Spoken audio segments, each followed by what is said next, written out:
Yo, what's going on, everybody? This is your boy, the Sports Doctor Spock, Mickey Coleman, and we're going to get into the cannabis industry as far as some of the health benefits you could get from cannabis and some of the things that cannabis might be toward your detriment, I guess.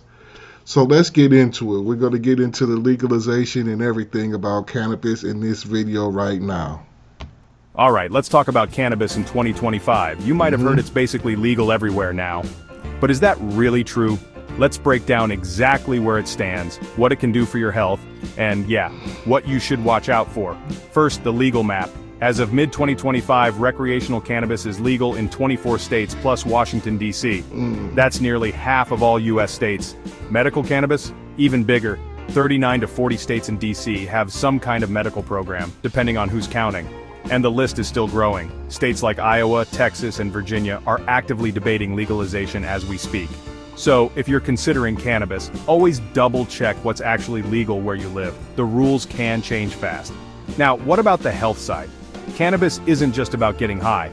There are some well-documented medical benefits. For starters, it's pretty effective at relieving chronic pain, especially for conditions like multiple sclerosis or pain after chemo.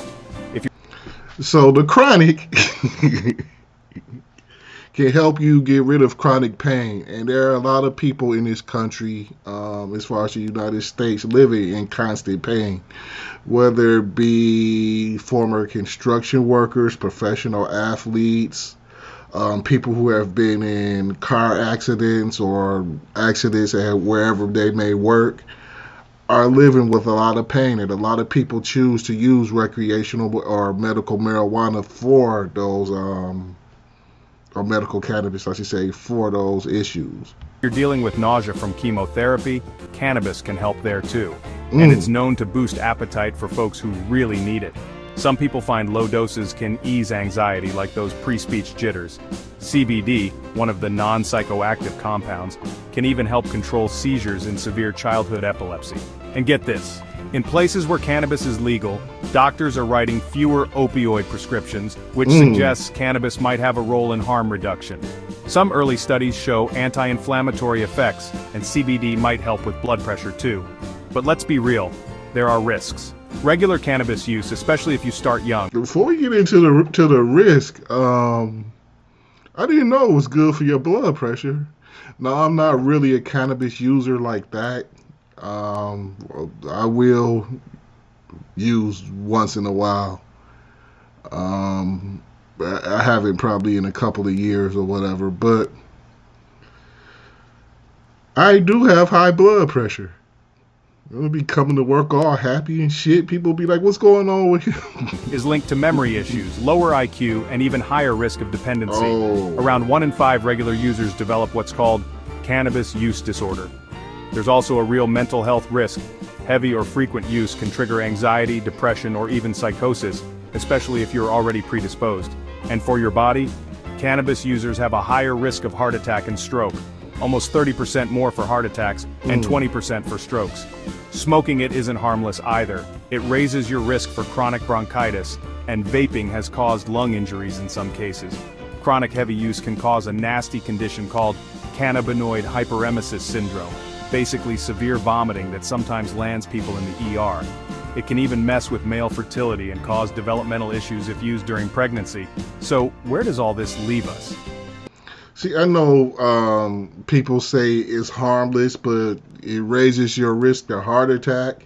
And if you use it too much,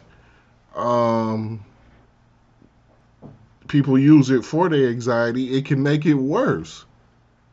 That's very interesting. Now, you know, I'm doing this really to educate, because there's two sides to every story. The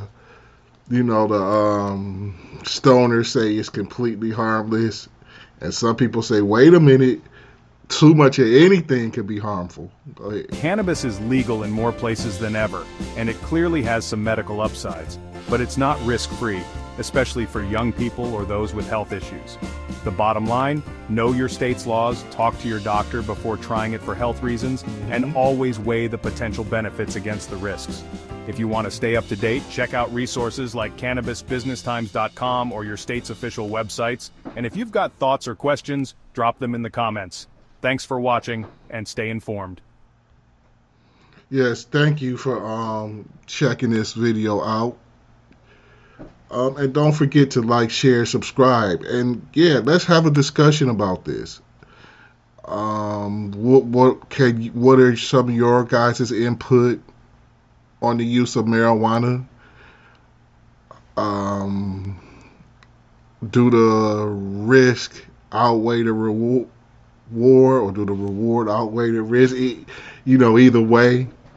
I want to really have a discussion about this. Let me know what y'all think about this video. Comment, like, share, and subscribe right here. This is your boy, the Sports Dr. Spock, and I am out for now.